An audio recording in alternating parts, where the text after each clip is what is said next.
Hindi lahat ng kaluluwa nandito para takutin kayo. Minsan, gusto nilang protektahan kayo. Story time. Ako si Roslyn. Meron akong karanasan sa unang bahay namin sa Tondo, Manila. Buntis ang mama ko at kabuanan niya na nito. Isang gabi, habang natutulog kaming lahat, yung mama ko, mayat maya yung gising sa akin kasi kinakabahan daw siya. Kasi parang may ingay daw siyang naririnig sa baba namin. Nasa second floor kasi kami natutulog. Pero binaliwala ko lang yun ng una. Kasi mamaya baka mga aso lang o kapitbahay namin na dumadaan. Kasi sa tuwing ginigising niya ako, wala naman akong naririnig. Pero sa pangalawang gising niya sa akin, dito ko na naramdaman yung kaba ng mama ko. Kasi rinig na sa boses niya yung takot at kaba niya. Pero hinayaan ko pa rin to. Dahil baka may naririnig lang siyang kapitbahay namin na kung anong ginagawa sa labas.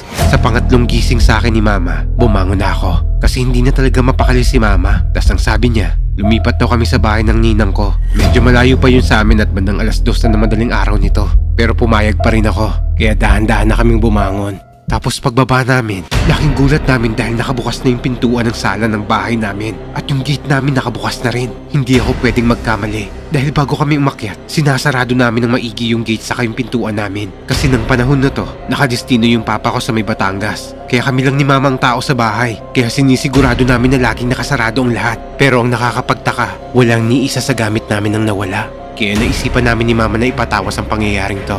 Sabi sa amin ng mananawas, may dalawang lalaking pumasok sa bahay namin. Tapos pag-akyat daw nila sa second floor kung saan kami natutulog ni mama, animoy wala raw silang nakitang tao. Sinabihan ko kagad yung mananawas na nandun kami ni mama ng gabing yun. Imposibleng hindi kami nakita ng dalawang lalaking pumasok sa bahay namin. Ang sagot sa akin ng mananawas, may humarang daw sa kanila sa taas namin. Isang babaeng nakaputi ang kasuotan. Para bang tinakpan daw kami para hindi kami makita ng dalawang lalaking nag-akyat bahay sa amin. At ito rin daw ang dahilan kung bakit naiwan ang bahay namin na wala silang kinuha. Dahil sa takot nila sa babaeng nakaputing nagprotekta sa amin.